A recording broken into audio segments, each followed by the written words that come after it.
शिवलिंग म्हणजे अणुभट्टी, विज्ञानामागचं अध्यात्म, पंचभूत आणि शिवशक्ती अक्षरेषेचं गुण. नमस्कार मित्रांनो, आज आपण अशा एका रहस्यमय विषयावर बोलणार आहोत, जो अध्यात्म आणि विज्ञान यांचा अद्वितीय संगम आहे. आपण कधी विचार केला आहे का, शिवलिंग म्हणजे नेमकं काय, आणि का त्यावर पाणी, बिल्वपत्र, धतुरा सारखी विशिष्ट झाडांची पाने अर्पण केली जातात? हे सर्व निव्वळ श्रद्धेपुरते मर्यादित आहे का, की यामागे खोल वैज्ञानिक कारणं आहेत? शिवलिंग म्हणजे अणुभट्टी. भारताचा रेडिओ क्रियाकलाप नकाशा बघितल्यास आश्चर्यकारकरित्या सर्व ज्योतिर्लिंग स्थळांवर सर्वाधिक किरणोत्सर्ग रेडिएशन आढळतो.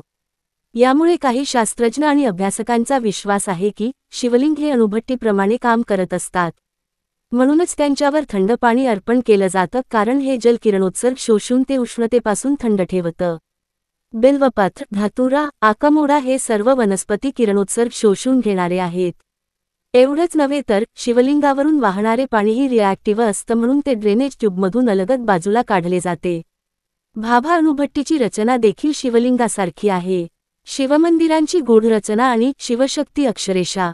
भारतातील काही प्रमुख शिवमंदिरे केदारनाथ, कलेश्वरम, श्रीकालहस्ती, चिदंबरम आणि रामेश्वरम ही सर्व 79° रेखांशावर एकाच सरळ रेषेत आहेत.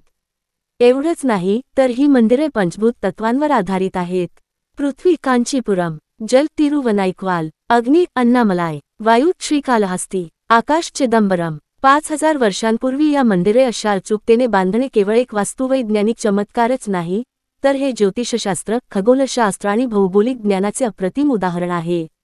उज्जैनचं अद्भुत गणित. मध्य प्रदेशातील उज्जैन महाकालेश्वराचं निवासस्थान. या ठिकाणापासून इतर अनेक ज्योतिर्लिंगांचे अंतर विशिष्ट संख्यांमध्ये आहे. स्थळ अंतर किमी. उज्जैन सोमनाथ 777, उज्जैन ओंकारेश्वर 111, उज्जैन भीमाशंकर 666, उज्जैन काशी 999, उज्जैन त्र्यंबकेश्वर 555, उज्जैन रामेश्वरम 1999. यामागे फक्त योगायोग आहे का, की या संख्यांचा कोणत्या तरी गूढ गणिताशी, कंपनांशी किंवा ब्रह्मांडीय ऊर्जेशी संबंध आहे? आपल्या संस्कृतीत परंपरा ही अंधश्रद्धा नव्हे, तर विज्ञानाचं आध्यात्मिक रूप आहे. आपल्या ऋषीमुनींनी ज्ञान, खगोलशास्त्र, आयुर्वेद, वास्तुशास्त्र आणि अगदी किरणोत्सर्गासारख्या गोष्टींचा अभ्यास हजारो वर्षांपूर्वी केला होता. आज आपण याकडे देवळं, श्रद्धा म्हणून पाहतो, पण हे सगळं देवळं म्हणजे ज्ञानाचं गाभारं होतं. हे सगळं ऐकून तुमच्या मनात एकच प्रश्न निर्माण होतो, इतकं प्राचीन पण तरीही अचूक ज्ञान आपल्या पूर्वजांकडे कसं होतं?